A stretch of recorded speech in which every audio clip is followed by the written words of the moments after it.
रामनारायण राम श्री बाल ब्रह्मचारी जीका सन् 1993 सम्म सम्पूर्ण विश्वमा 10 करोड भन्दा बढी शिष्य थिए।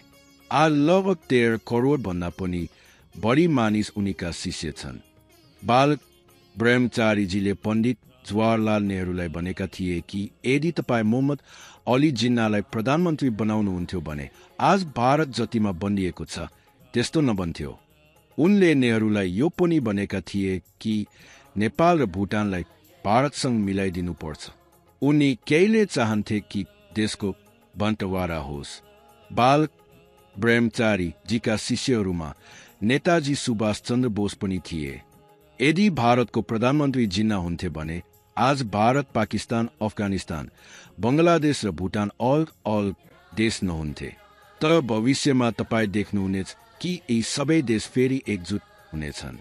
हिन्दू र मुसलमान पनि एक हुनेछन्। यस बेलालाई हामी सबैले मिलेर गर्नुपर्नेछ। आज देशमा लगभग 800 करोड मानिस छन् र सबैले मिलेर काम गर्नुपर्छ ताकि देश एक रहन सकोस्। जब देशको विभाजन भएको थिएन तब सम्पूर्ण भारत एकजुट भएर बस्थ्यो। ठिक त्यस्तै तरिकाले सबैलाई फेरि मिलेर बस्नुपर्नेछ।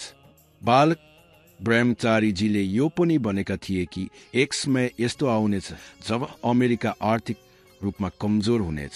उनले यो पनि भनेका थिए कि भविष्यमा यस पृथ्वीमा 400 भन्दा बढी धर्म समाप्त हुनेछन् र केवल जीव धर्म, प्रकृति धर्म र पानी धर्म मात्र बाँकी रहनेछन्। यही तपाईँको धर्म हुनेछ र यही तपाईँले मान्नुपर्नेछ। त्यसपछि कुनै पनि प्रकारको समस्या नहुनेछ।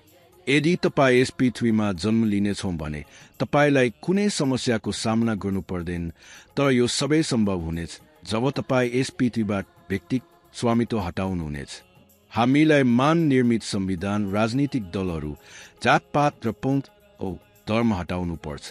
तपाईँले देख्नुभएको हुनेछ कि काङ्ग्रेसका सबै प्रमुख नेता अब जीवित छैनन्।